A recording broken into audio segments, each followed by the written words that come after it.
This movie was huge. We got to go see it in IMAX, which is the intended viewing experience. And the movie definitely didn't disappoint. I think Nolan is like a master of like layers. It's crazy history. It's crazy that these things happen. Welcome to Backseat Directing, Where we talk about movies, TV shows, comics, and more. We're your hosts, Andrew and Aaron. And we post new episodes every Monday and Thursday. And on this episode, we're reviewing the movie Oppenheimer. 3, 2, 1, action.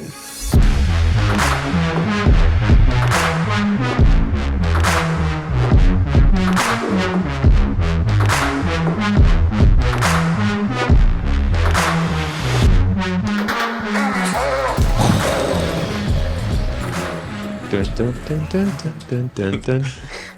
Dang, we should have done the sound design for this movie. Dude, man, I'm with telling our you, voices. The Foley would have been so good. Just yeah, I do the explosion, then you do the aftermath. Yeah, Like the little crackle. We got the wind. ASMR is going to be our next channel focus when we start our new channel. That's right. So we're talking about the Phenom presentation of Oppenheimer that came to theaters last week, I believe, by the time this is coming out. So this episode's coming out a little bit later. We did watch it opening weekend. We're giving you guys a little bit of time to watch the movie before we talk about it. We'll get into spoilers in a little bit, but also works better for our schedule, so it's kind of a win-win. Yeah, definitely. We're recording this the Friday that it came out. So we saw it today along with Barbie. We saw them feature back to back, and now we're doing our episodes. So you can check out our Barbie review as well. Yeah, that should already be out. I believe so. That's the plan. Depending on how the schedule That's the plan. works Don't out. want to promise But yeah. anything. But this movie was huge. We got to go see it in IMAX, which is the intended viewing experience. If you ask Christopher Nolan, and hey, I trust a genius. So we saw it the way that he intended. Praise be his name. But Aaron, what were your overall thoughts of the movie? Yeah, so going into a Christopher Nolan movie, you know you're in for a in-depth story. Something with a lot of twists and turns and jumps in time. A lot of it's complicated, but it's typically presented in a digestible way, but sometimes where like it requires a rewatch. Yeah, I think this movie requires focus, but I do think that the editing is going to get looked at with an Oscar nomination this year. Yeah, overall going into it, I was very excited for the cinematography. I thought it looked amazing in the trailers, and the movie definitely didn't disappoint in that aspect. I was very excited about how they presented the story through the editing, through the different shots that we got to see, and then the sound design of the rumbling of the explosions, and also just the visuals of the explosions too. I think overall it was a good movie. I'm not gonna say that it's his best movie, or at least my most enjoyable movie on his filmography. Where would you rank it? Because I know Christopher Nolan is, I believe he's your favorite director, right? Like he's at the top. He's my all-time favorite. I think I'd have to put it probably just outside my top 5 because I don't think I like it quite as much as The Dark Knight. Actually, don't think I like it as much as any of the Dark Knight trilogy or The Prestige or Memento or Inception or Interstellar. So maybe that puts it at around 7 or 8 for me. Yeah, I would agree with you. I think it's a little bit. I like a few other of his movies more, but just the technicality of this movie could be his best work.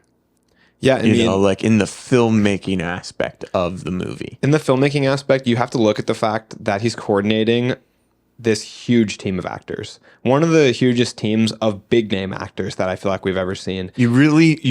You actually recognize everybody on screen. It's not even like hey, that's the guy from that one thing. I don't even know I'd call it an ensemble because it's like they're not all like in big roles. It's like people like Dane DeHaan are taking like little line roles, you know, to work in a movie with Christopher Nolan. I think a lot of people would be willing to do that. The Josh Peck surprised me with how small his role was in this movie. I mean, these people are known names that like Rami Malek has a surprisingly small role in this movie. Yes. It's a valuable role, but it's just small. Right. Very few lines and screen time. No, actors and actresses want to work with Christopher Nolan. Yeah. And it's actually funny. Matt Damon said in an interview that I was watching that he was taking a break from acting. But his one caveat to that was if Christopher Nolan called, and it was actually like a vow in couples counseling that he made that like, hey, I'm going to take a break. But if Christopher Nolan calls, like, I have to answer. And here he is in another movie. He's with Christopher Nolan. I believe this is the second time. Yeah, because of Interstellar. Yep. He said that you never know when Chris Nolan's working on something. He doesn't really talk about it. So he doesn't use like modern technology. It seems like he doesn't have a smartphone, does not on social media and all that. Seems like he just kind of calls out of nowhere. It's like, hey, I have this movie, I want you to be in it, kind of thing. Rather than it, even Cillian Murphy was saying that like he didn't know that he was working on it. Yeah, he specifically like had Matt Damon in mind for the role of Leslie Groves, so he like called him and just offered him the part right away because it's Matt Damon. And with Cillian too, he was looking at the picture on the cover of the book that this is based on, which we can talk about a little bit more later. And that's where he got inspired to cast Cillian in that role because of the picture of they do look Robert really Oppenheimer. similar. Yeah, Cillian Murphy lost like a bunch of weight to have that like hollow appearance that Oppenheimer had, and stayed on a diet even during production to stay in that appearance, that shape. Yeah, no, he definitely looked the part for sure. Do you want to kind of just dive into our breakdown here? Yeah. All right. So movie summary. This is based on the true stories of is it the Trinity Project? Yeah, Trinity test. The Trinity was the test of the bomb. The Manhattan Project was the theoretical and development of the bomb, I believe. Yes. So Oppenheimer is a scientist. I think I'm going to have you do this one.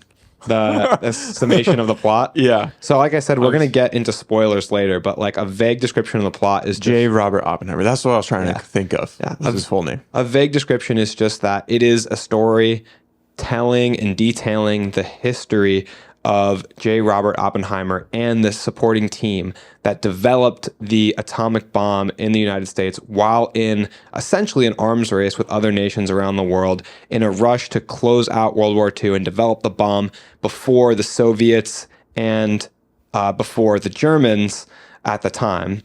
And then it also encompasses all of the relationships. It encompasses the McCarthyism, the fear of communism in the U.S., the involvement of J. Edgar Hoover and the FBI. So there's a lot under the surface that we get to see in this movie. Besides just the science and the development of the bomb, there's some drama. Right. Yeah. It seems like there's a lot of drama in Oppenheimer's life. Yeah. There's affairs. There's secret ties to different relationships, whether it be Communist Party or organizations, friends. Right?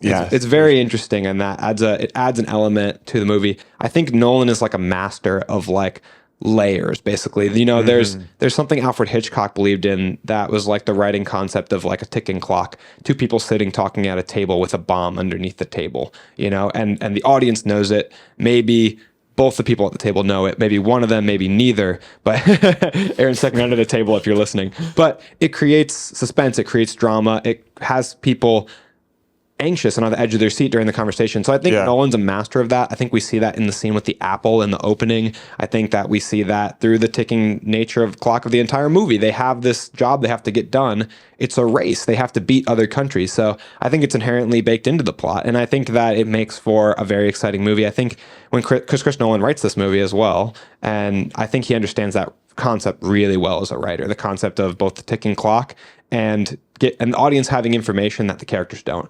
Because this is historical, we automatically, we all took social studies in 7th grade, so we know what happens. Yeah, because I remember everything that we talked about. Social studies from 7th grade. I mean, most of us, we remember the bombing of Hiroshima and Nagasaki. Yes. Maybe not dates and details. Yeah. So I want to mention that we're going to be spoiling the movie, too. Yeah. We haven't, I don't think so far. I think we've done really good. So Aaron's saying that now. All bets are off now, I'd say. Yes, exactly. let's go into kind of the ratings, earnings, and creators. And then as we're doing that, we'll break it more into the story and how the movie was made and all of that. So this movie came out this year, last weekend at the time of this release of this episode, 2023. It's rated R. It's exactly 3 hours long. So it's a longer movie. And then IMDb right now, again, it's the Friday that it first came out, has an 8.9 out of 10. Rotten Tomatoes for the critics, we're at a 93% with 277 reviews. 94% for the audience score with 1,000+ reviews. So this kind of brings us into our rating system where we have 6 different categories that help us break down a movie objectively while still adding in our own personal likes and desires about the movie. So our first category is story. So this will kind of allow us to dive in deeper about this complicated real life story that Christopher Nolan presented us with. This one's out of 10. Andrew, what did you have it at? I gave the story a 7.5 out of 10, which is an answer that I'm kind of wiggling with a little bit, but I'm prepared to defend it if you'd like to hear it. Okay. I'd like to hear it, but let me say my score first, and then we can kind of talk about why we have it, where we have it. I have it at an 8 out of 10. Yeah. So fair. Pretty darn close to you. I think maybe, now I don't know why you have it at that half. Normally you don't give half numbers, I feel. But Not often. I feel like I'm a half point above. I think it's deserving of that half point above because of how complicated the story is, but also how complicated it's presented, but at the same time, how clear it is. Yeah. I think it's a simple story presented In a convoluted way. fashion. Yeah. Yeah. Not that convoluted necessarily means bad. Yeah. Right. But there's, like most Christopher Nolan movies, there's some time jumps that he doesn't tell you about. You just have to figure out on your own. There's different perspective shifts. And I think those two things kind of earn the extra points for me because it's history. It's maybe not the most interesting topic if you're not into like historical facts and stuff in terms of like watching a movie in that form. So like it can be slow, just reciting fact can be slow at times, but I think they do a really good job with dialogue in this movie to keep even the slow parts when there's not a lot happening, to keep it moving. Yeah. And I think the music also helped with that as well, because when they were in these heavy dialogue scenes, the music is, at least for me, it was really keeping me involved in what they were talking about. And I mean, it's a long movie, so it's a heavy task to capture an audience attention for 3 hours long, especially a lot of people have heard the story before, like you said. So where's your reasoning? I think that to me, it has a lot to do with pacing. We talk about pacing a lot on the podcast with movies. I think it's a big factor. I think 7.5 is still a really, really respectable score. It's right there next to 8. I think they're both really, really good compliments to the movie. Now, I wouldn't take 7.5 as a compliment if it's a movie that I think is a 10. But I think that the reason I knock it a couple points is just because I feel like the movie gets into repeating itself a little bit. They said it's not a courtroom, but they're kind of doing an investigation into whether he should get his security clearance. Like a closed door hearing or something. Yeah. And I think that they're showing that there's just so many characters. I think there's potentially, I know it's real world events, but I also think that's no excuse. I know you said real world events can be boring, but history is interesting. I don't think that's necessarily, not that it's an excuse, but I don't think that's necessarily a reason it has to be slower or paced slower. I think that there's a lot of characters in real life, but did every single person that existed in real life have to be in this movie? Not necessarily. If you ask them, yeah. I'm sure, I would have wanted to be in it. But I just think that we watch... Who's the redhead in the back? Oh, he's represented by that actor. We watch person after person come in and give their testimony kind of, and just they were either insinuating that he had Communist Party ties or that he was untrustworthy or insisting in the opposite direction. But that makes me think of Django Unchained, Christoph Waltz. I'm afraid I must insist in the opposite direction.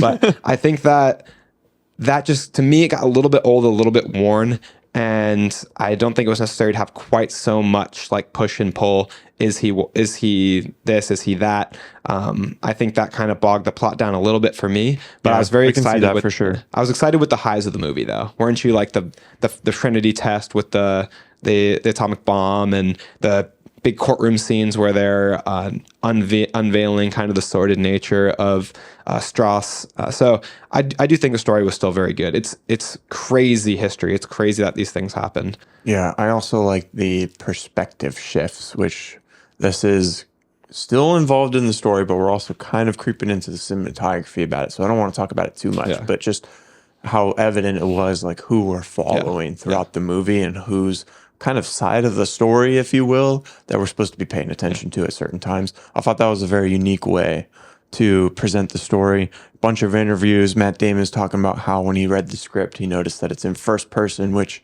he's never read a script like that before. And he often in interviews would repeat the line similar to, like, instead of Oppenheimer walked over to the room, it was I walked over, or I walked into the room. You know, it was presented from his perspective.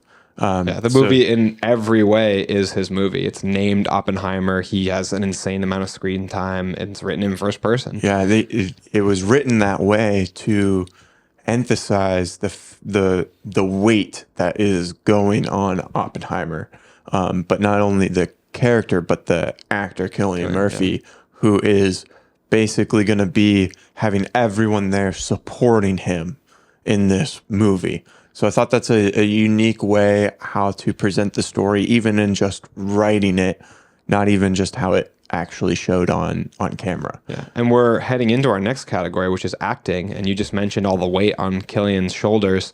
I think that he had a phenomenal performance in this movie. So I ended up actually rating the acting in Oppenheimer an 8.5 out of 10.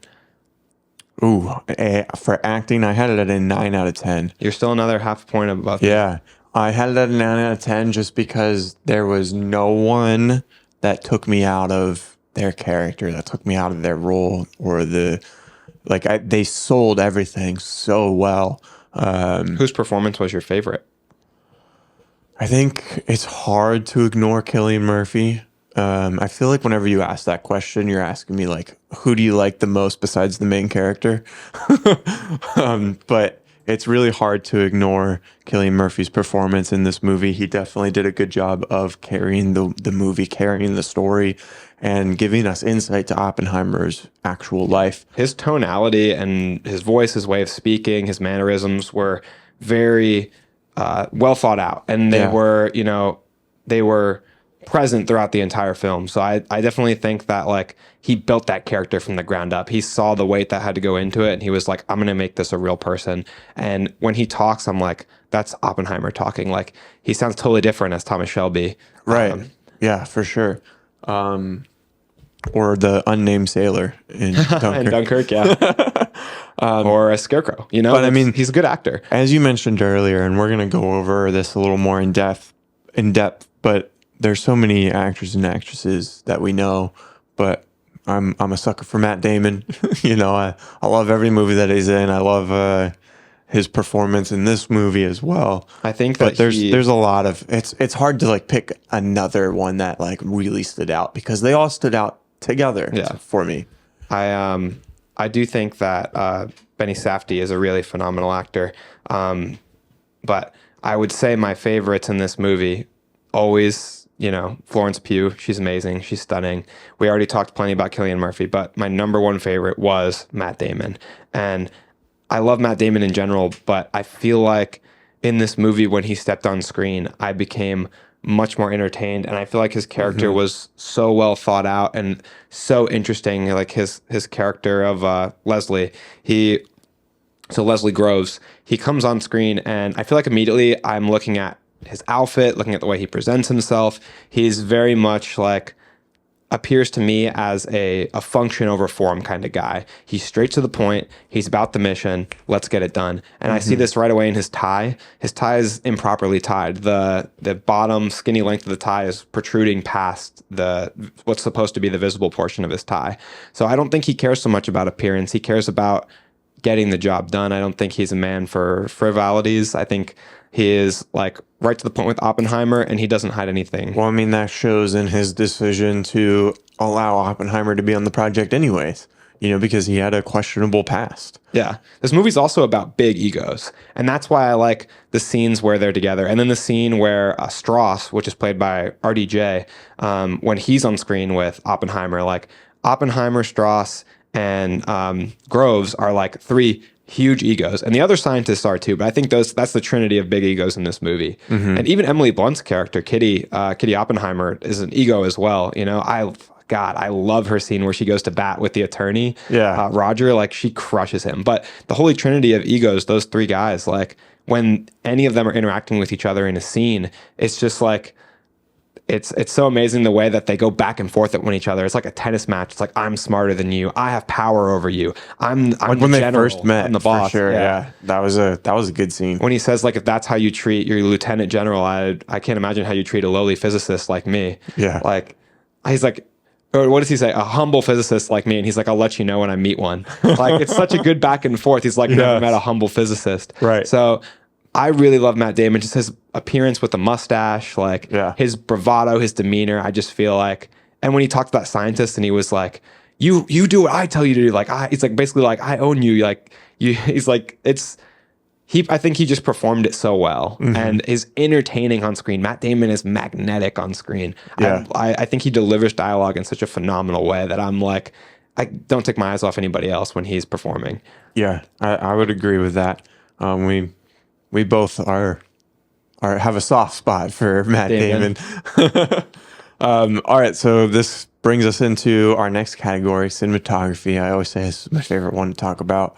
This encapsulates the composition, the camera movement, the editing, the color grade, but then it also includes like the special effects, CGI, and like how they used all of that stuff, which we're going to talk about now. But first, our ratings. I gave this a 9 out of 10. Are you at an 8.5? Give it a 9 out of 10. All right. Same boat here. You know what's so funny is I had it at an 8.5 pretty much as we were starting filming this. Yeah. And I upgraded it half a point because I started thinking about those scenes where they show the bands of energy and the microscopic particle, that kind of, they call it like an alternate world. And I was like, man, I just really was infatuated with that when I was watching it and fascinated me. So I gave it that extra half a point. Yeah.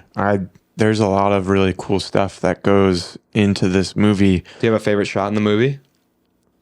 Ooh. I really like the whole sequence with when they actually set off the bomb, of course. That was mine too. Was when you can see when Groves is standing up and all the men are like still half lying down, and you can see the actual explosion they did practically behind him. Like it looks so good. It reminds me of Jarhead, like the flames in the darkness. Right. Yeah. But other than that, it's kind of hard to pick one thing. I liked the little things throughout the whole show or the whole movie. Like, I liked the frequent flashbacks to the explosion, and it was like real tight shots of the explosion, of the particles, the atoms splitting, and all of that stuff.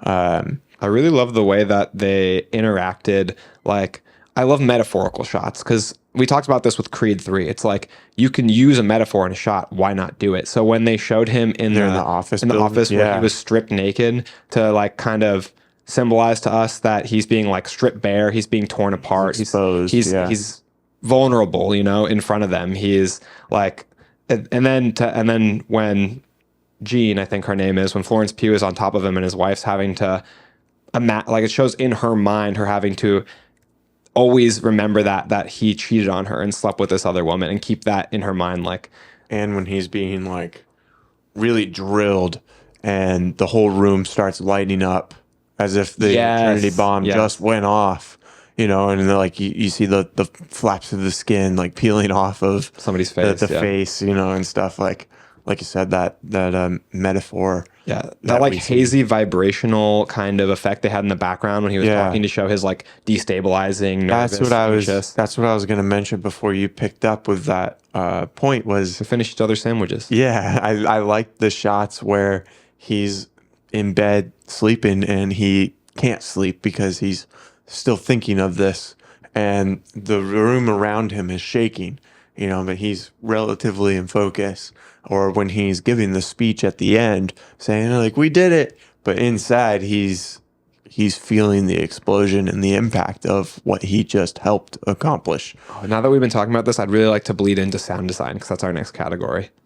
Okay, but before we do, can we talk about the CGI or Yes. lack thereof in this film? So Christopher Nolan came out and said that there is no CGI in this movie, and everyone is like, their minds are blown, which is really, really, really impressive.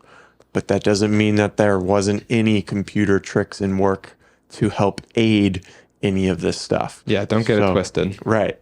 There's a difference between CGI, which is computer generated imagery, Yeah. and SFX, which is special effects. Yes. And my understanding is that computer generated imagery is completely created by a computer, whereas special effects, right, uses a existing shot, an existing, something in camera and changes it. Right. Like, think of Thanos CGI. He's completely created by the computer. There is like a motion capture of performance, but it's all computer generated. Think of Avatar, all computer generated. But special effects are when they go in and use computer tricks to help enhance the shot that you're seeing. And for an example for that, I'd say V for Vendetta. When you watch the scene in V for Vendetta where V is standing gloriously erupted in flames, that is an actual stuntman wearing a fire retardant suit covered in flames, but the shot around him, the whole building on fire, it's all enhanced with special effects. Yes. And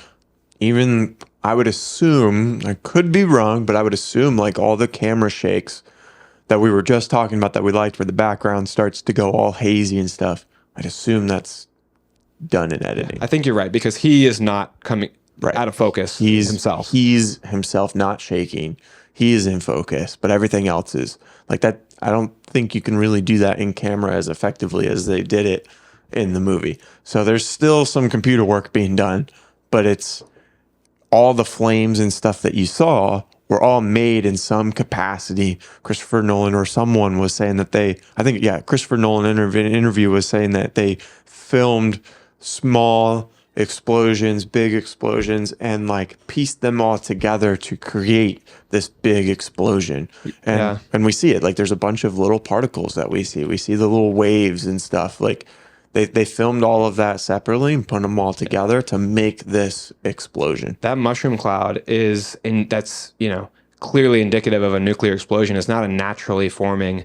It's not a common thing. Your average explosion does not do that. So in order to create that in camera without using an actual nuclear bomb, they had to use tricks and had to layer in order to give it that characteristic mushroom shape. Yeah. And I don't think he revealed exactly how they did that, other than just saying that they filmed multiple explosions at different scales. All right, then keep your secrets. Yeah, exactly.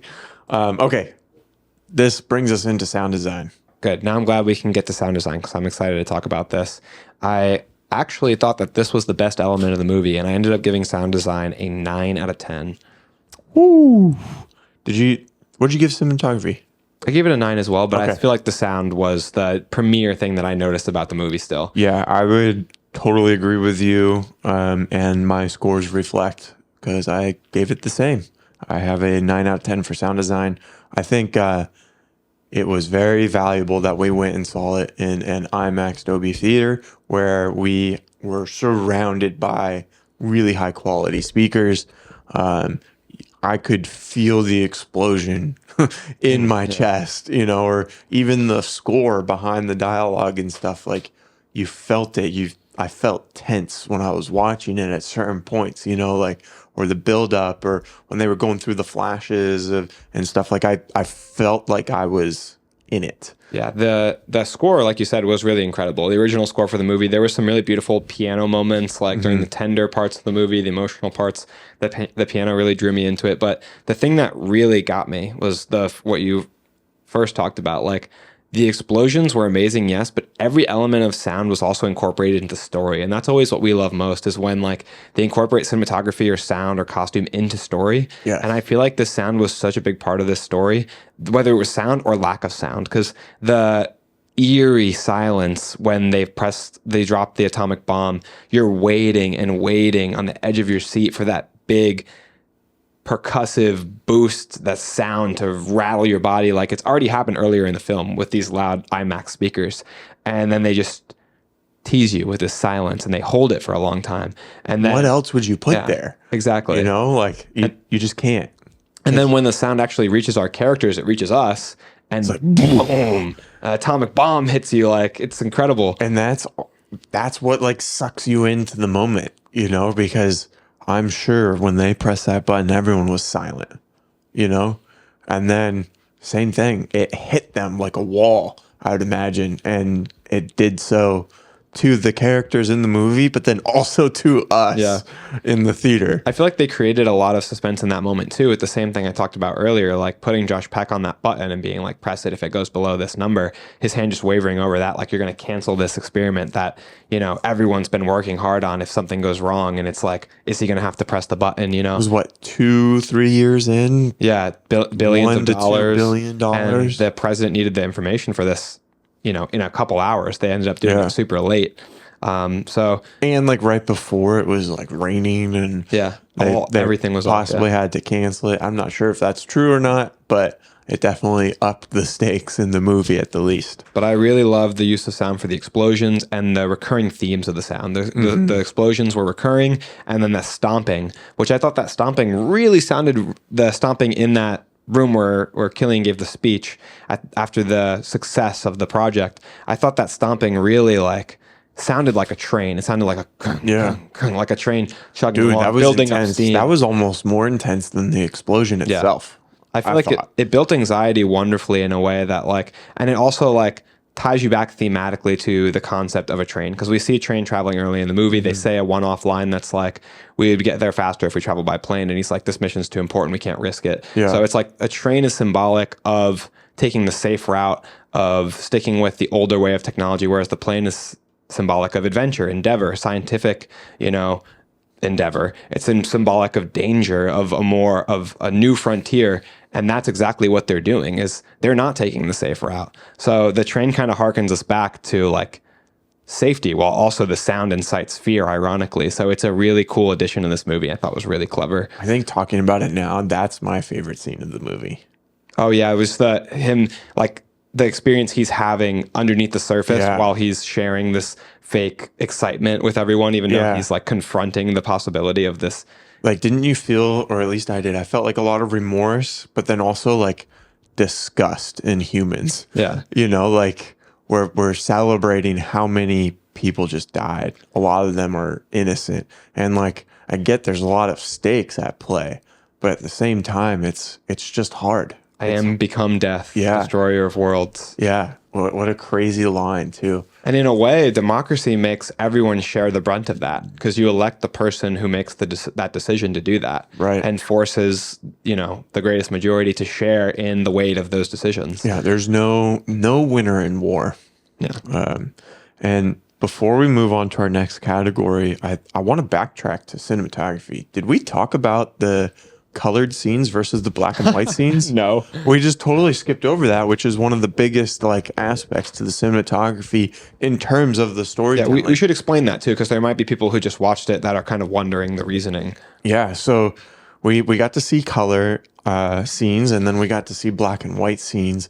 And the way that I interpreted it was, when we were in color, we were in Oppenheimer's perspective. We were seeing the story through his lens. And then when we were in black and white, we were in Strauss's scene or perspective. Yeah, it's colorless, joyless through the perspective of our quote unquote villain. Right. I think that there's been rumors that the black and white scenes were objective while the color scenes were subjective, which I had bought into. I think we want to dispel those rumors right now. When watching the movie, it's very apparent that what Aaron said is true. The black and white scenes are from Strauss's perspective, Robert Downey Jr.'s character, and the color scenes are from Oppenheimer, Cillian Murphy's character. Yeah, I think there might have been some confusion with the scenes in Memento and whatnot, because I watched a few interviews with Christopher Nolan, as well as some of the actors and stuff, and I remember him talking about the perspective differences in the movie, but I don't remember him talking at all about what was fact and what was fiction, or nonfiction. You know, like at no point in the interview were they mentioning that. So I think the black and white versus colored scenes are perspective based only. And it helps, makes it easier, because you can see it's interesting tonally because they will show the same scene, like that dinner table scene where all of them are communicating, one in color and one in black and white, because one scene is taking the perspective of Strauss. You're starting out behind his back. You're seeing his, communication. And most of the film is in color. So like most of the story wasn't just not true, like him poisoning his professor or attempting to with the apple, like that happened. Yeah, I was shocked. But it was in color. Yeah. So like, that's crazy. Did that not happen in the real life? Well, it did. So I feel like, that thought just doesn't fit how it actually was laid out. But a very creative way to tell a story. It really helps the viewer understand like the shift in narration. Yeah. And they had to create black and white IMAX film for those scenes. We talked about this when this movie's trailer first came out in our excitement, that they invented new IMAX technology for this movie, for the black and white scenes, in order for them to still be in the same quality, the same resolution, the same clarity as the rest of the IMAX film, that they had to develop film that was made for black and white for IMAX. So it was a totally new thing, which is really awesome. Yeah, and like that just goes to show too, like how much Christopher Nolan likes to capture things in camera.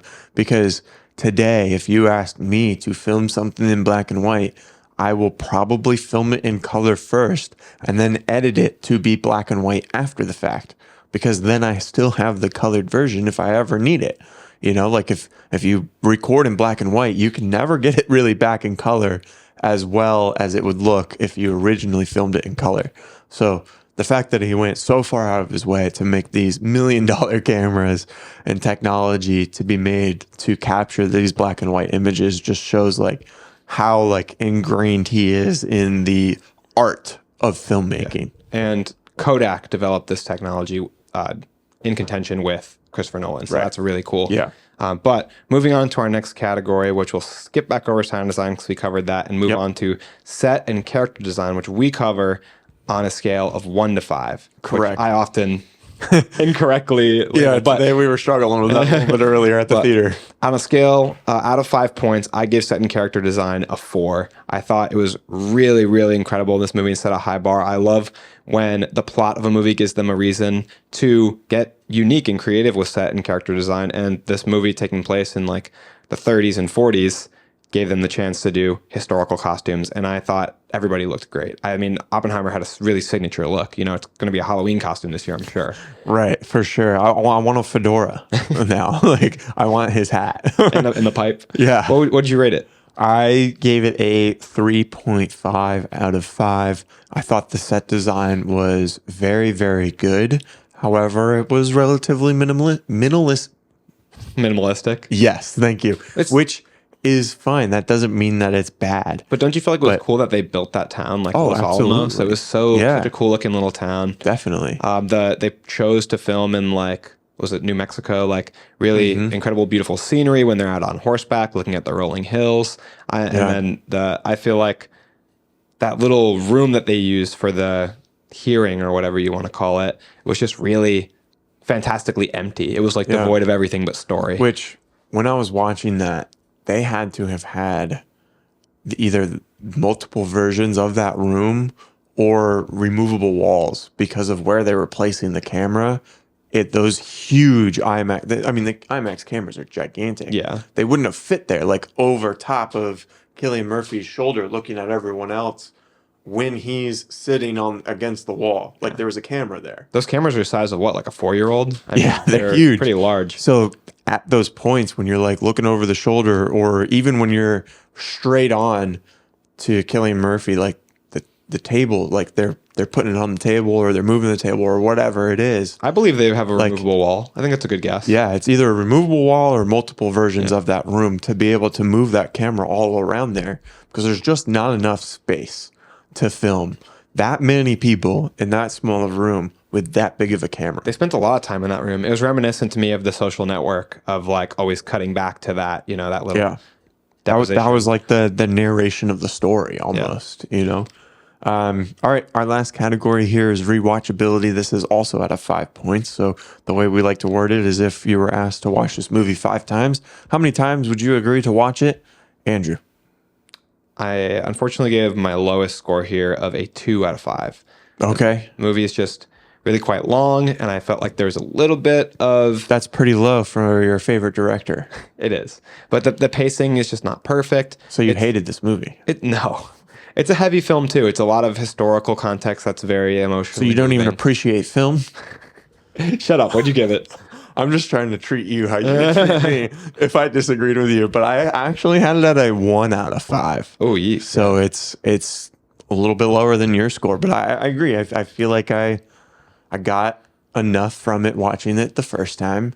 And I feel like the second time watching it again, I would feel the length of it, especially if it's not in theaters again. You know, I have especially if I'm watching a movie at home, I have a tendency to fall asleep. And this movie, if I was by myself, I would probably fall asleep through.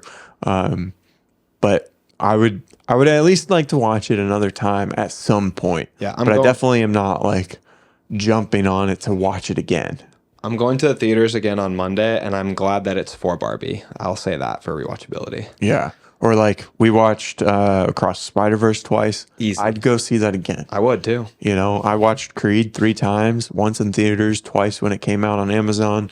Like, this movie just doesn't have as high of a rewatchability factor for me as some other movies. All right. So, with all those wrapped up, can you tell me what your total is? Out of 10, I gave this movie a 7.9. And out of 10, I gave this movie an 8.0, which means even though Aaron likes Oppenheimer more than Barbie, I still rated Oppenheimer higher than him, interestingly. Yeah. Just by a fraction of a point.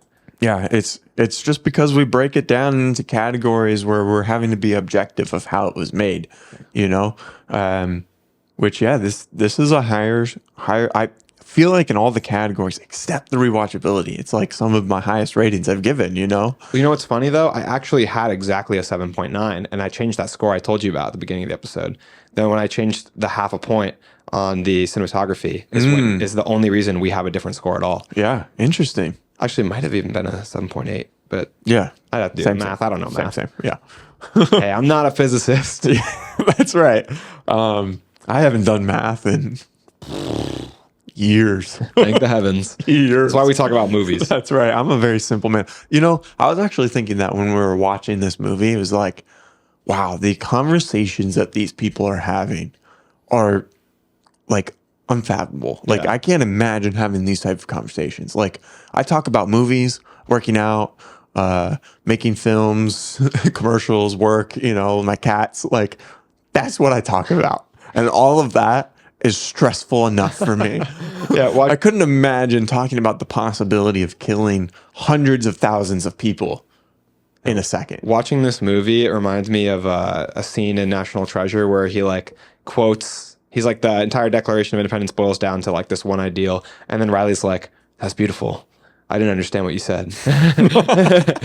That's how I feel about every like science concept in this movie. For sure. Theoretical physics. It was cool the way he broke down quantum mechanics by putting his hand against, was it Emily Blunt or Florence Pugh at that point? I think it was Emily Blunt.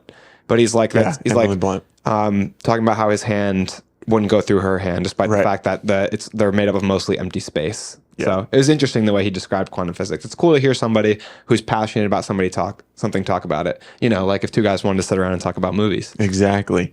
Okay. Budget for this movie, only $100 million.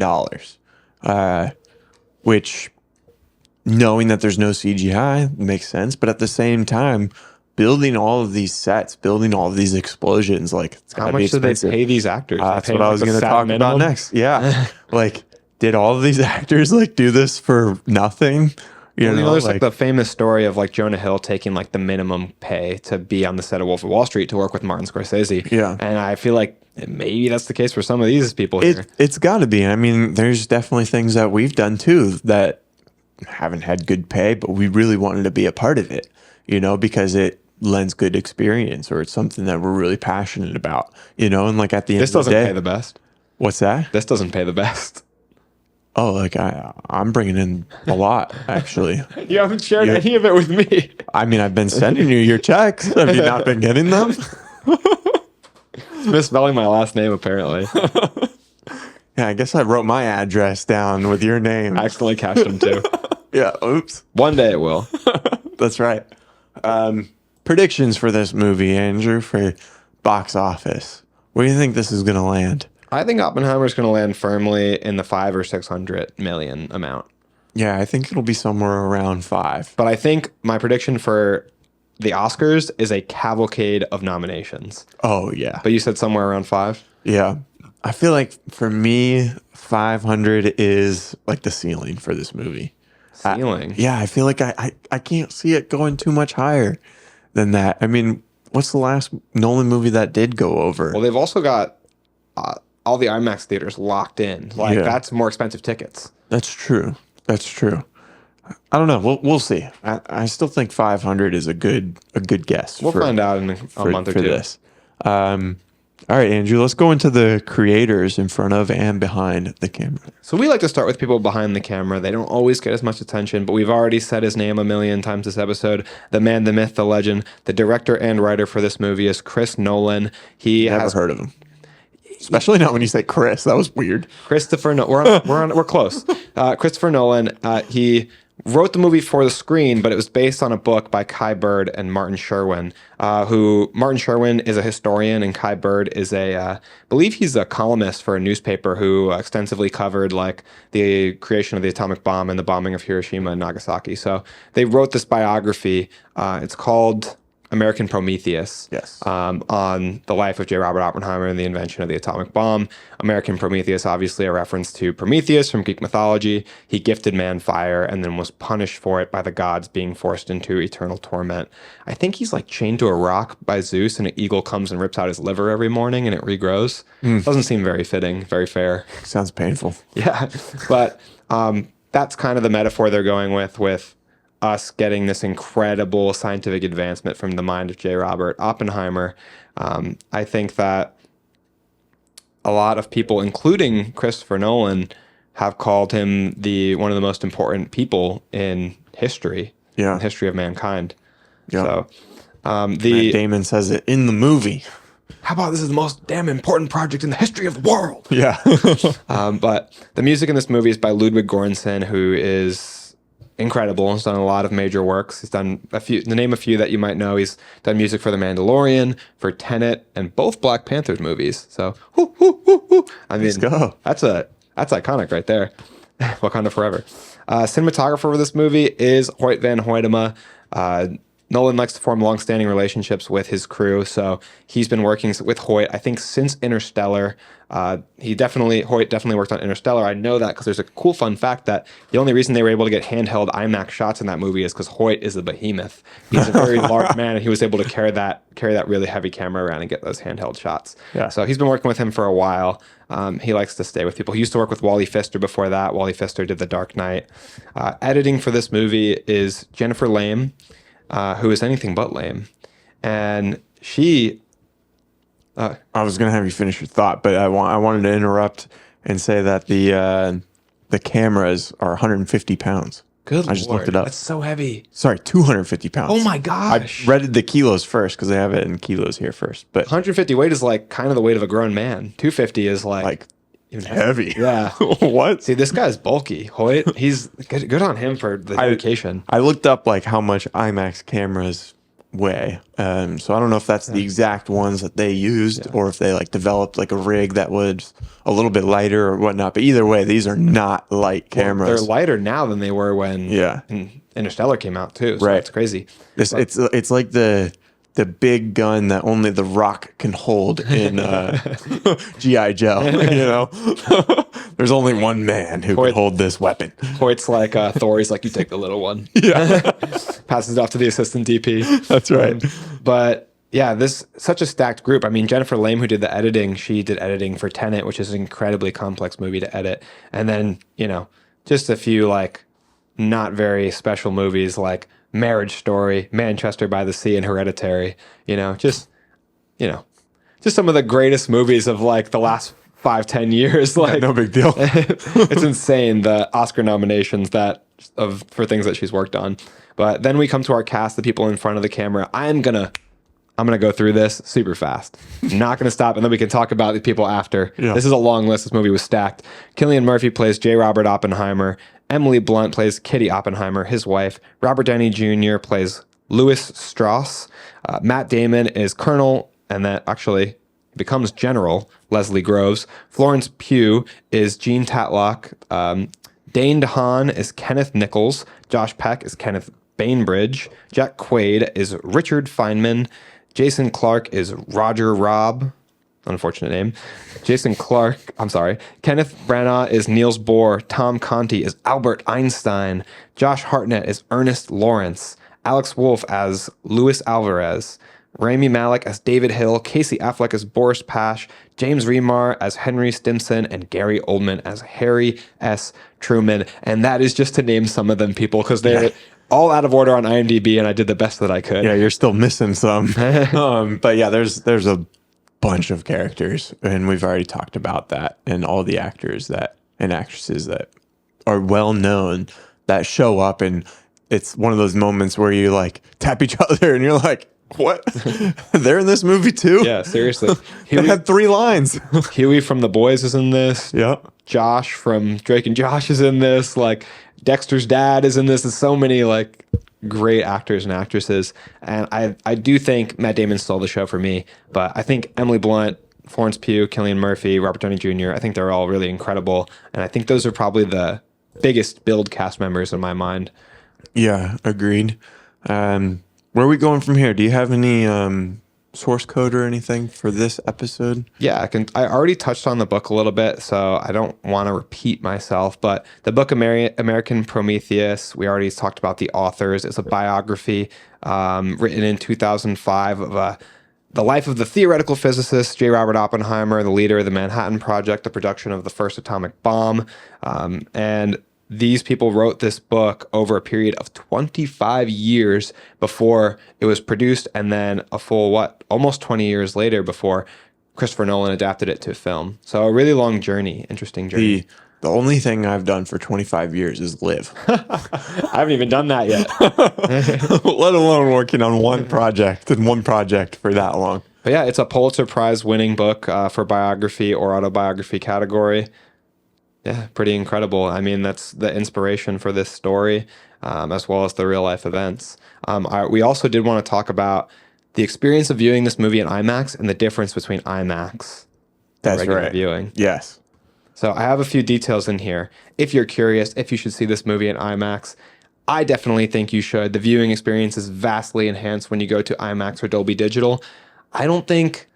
I'm not a purist who believes that is the only way, the best possible way to always watch a movie. Sometimes it's comfortable to sit in a regular theater, but for a movie like this, filmed with IMAX cameras, meant to be viewed in IMAX, you want to view it in the way the creator intended, the filmmaker intended. The differences being, one, the sound quality. There is a huge difference in sound quality when you view a movie in IMAX. It's supposed to be pitch perfect tuning. They call it an endless sweet spot on the IMAX website, which I'm looking at right now, and pinpoint accuracy. So the speakers as well as the screen are aligned that no seat in an IMAX theater is a bad viewing experience.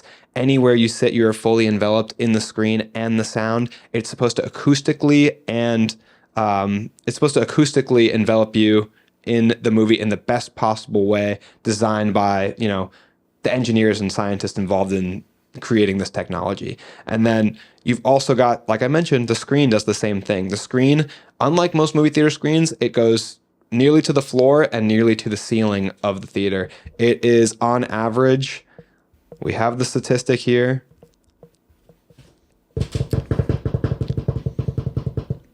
Why is this so hard to find? While Andrew's looking for this, I will say that the advantage for this movie in particular, going to see an IMAX, is definitely the sound. For me personally, the screen size didn't make, I don't think, that big of a difference. I think the contrast to watching it at home or watching it in a regular theater is still so much different that the regular theater screen is like plenty encapsulating for me. But the sound was definitely what brought it to the next level of a viewing experience for me. Yeah, but the cool thing about this movie being intended to be shot in IMAX is that being shot on the IMAX film encompasses a large part of the screen, and IMAX screens are 40% more image than the average screen. So you're getting that much more to view, that much more encapsulated. The screen also has the highest resolution possible, and it's beveled at the ends to kind of wrap and envelop you in this IMAX experience. Now, true IMAX is rare because there is a term that people have created for the average IMAX experience nowadays, which is LIMAX. And LIMAX is not the intended viewing experience. There's very few true IMAX theaters. There's only like what, 20 something? Yeah. It's a low number. They have to play the movie on 70 millimeter film, and there's a few different versions of IMAX because there's single laser, double laser, and there's different millimeter screenings. So there's different film that's being played. But the IMAX experience also is good either way because you still get that increased sound quality, that increased visual quality, and the seats are tiered to make sure that everybody has the optimal viewing experience, the optimal angle, and the optimal line of sight towards the screen. I looked it up real quick. According to the Washington Post, only 19 U.S. theaters will show Oppenheimer in 70 millimeter IMAX. Damn shame. Yeah, and that's the rule where you see like on all this like marketing stuff where they're showing how big the film reel is of this thing that weighs 600 pounds and stretches when you roll it all out, I think like 11 miles or something insane like that. So, and like you said, the viewing space is much bigger than whatever the average. Next. Yeah. But yeah, I would see it in IMAX for the sound. I would definitely see it in the theaters for the sound and as well as like just the bigger screen and stuff. I think in our episode where we talked about Barbie versus Oppenheimer, I said that I would rather watch Oppenheimer in theaters first to see and experience the sound and the visuals and stuff in the theater. Brilliantly put. And with that said, Aaron, we are coming close to the end of this episode. Do you want to touch on our backseat directing before we close out? Yeah, so this is where we put ourselves in the director's seat and we talk about the things that we would possibly change or do differently if we were the directors. So for this one, my main thing that sticks out to me, and maybe I'll think of something else as we're kind of talking about this, but the main thing is that it's long. Yeah. And I think that's what kind of hurts the rewatchability for me. And that's a hard thing to do, is to take away things from this story, especially one that happened for real. Yeah. You want to tell it to its full length, to its full story. They clearly wanted to include all of the real story and all of the real people to do justice to all of them and their stories. I can respect that. It seemed like he wanted to leave as little into interpretation as possible. Yeah. Like he wanted to represent what it was really like. And I think that that's a good thing, but I also totally agree with you. If I was going to change one thing, it would be that I already mentioned some of those repetitive scenes. I would kind of trim those down or cut those out or change them out, maybe envelop them into one character or, kind of reference them in dialogue rather than actually showing them in multiple minutes of screen time. I think that could trim some of the fat off the movie a little bit. But I do also like that it's a nice clean 3 hours. Yeah. Drop the minutes. It's cleaner. Yeah, just hours. I like it. But yeah, I'd say that's the main thing that I would change. I mean, the cinematography was amazing. Yeah. And we'd also definitely keep the sound design. We can both agree on that. Yeah, for sure. I mean the original music, the score, and then the actual environmental sounds that they created with their Foley work. You said it earlier that's kind of what made the movie for you, was the sound design. And dude, the first big explosion, I jolted. It was a visceral reaction to that. For sure. It was like a jump scare. Yeah, it was. So now that you mentioned the explosion, it was very well done, but I feel like it was slightly underwhelming in terms of what the scale of the explosion was. So I know he didn't want to do any of it in the computer or CGI or whatnot, but I feel like I didn't fully visualize the scale of the explosion. We saw the mushroom, but it was literally on the screen for half a second. And it was like really far back. Like I wish we spent a little bit more time like actually seeing the explosion from like start to finish almost, in its full capacity. And I really like tight shots. I really appreciate all the little sparks that we saw, the smoke, the wind coming up and hitting all the actors and characters. And I appreciated spending the time with the characters as they reacted to it. But I wish we also got to see that reaction a little bit more complete. I think the really wide shot in Top Gun Maverick, when you see the jet in the beginning arching across like the globe, basically gives you a really good sense of scale and speed. And I think that moment of that movie, that sequence, captured it better than they captured the scale in Oppenheimer. Yeah.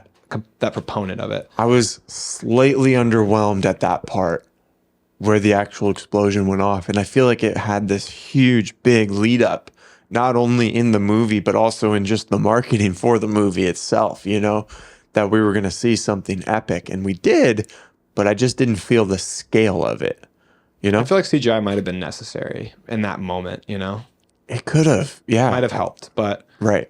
I mean, hey, far be it from me to tell a freaking genius what to do with his movie. And I think that it's so cool that he is a pioneer for practical effects. I love him for it. Yeah, for sure. Let us know in the comments down below. Do you think that they captured the explosion well? Or do you think maybe they missed the scale aspect of how big this thing really was? I think that kind of brings us to our end of the episode here. And with that ending, I do want to remind everybody that we have merchandise now. We have Backseat Directing t-shirts that can be found in our Etsy store under Backseat Directing. We are ever so grateful to anybody that listens or watches the show in any capacity. Yeah. And we definitely are grateful to people who made it this far into our episodes all the way to the end. We appreciate you so much. We love you guys. We're going to get back to reading more of our comments later. We're kind of running and gunning because our personal lives are really busy right now. So this has been like a 14-hour day. Yes. But we do want to get back to that engagement on the show. We definitely will engage with you guys if you comment on anything on the actual apps. We're active on pretty much every social media app. We're on Threads now. We post new episodes on YouTube and Spotify every Monday and Thursday, whereas we post new promotional content on all of our pages every single day. So make sure to keep up with us on there. Make sure to like, follow, rate, and review the show. Share with a friend. Yeah, share with a friend. That's the biggest thing. Like, bring more people into the conversation. More perspective for this kind of podcast is better. Like, there's so many ways to interpret movies and shows. Like, we want to hear other perspectives other than ours, or we hope other than Andrew's wrong opinion about every single movie. I've never been wrong. But hopefully you like hearing our in-depth breakdown of this. But like, obviously art is subjective. So the more voices we have in this film community, we would love to build. Yeah. Maybe you interpreted something differently than us, and it could enlighten us in a different aspect that maybe we missed, or we didn't see it that way. So yeah, definitely interact with us in the comments. We're thankful for your attention and appreciate the support. And that's a wrap.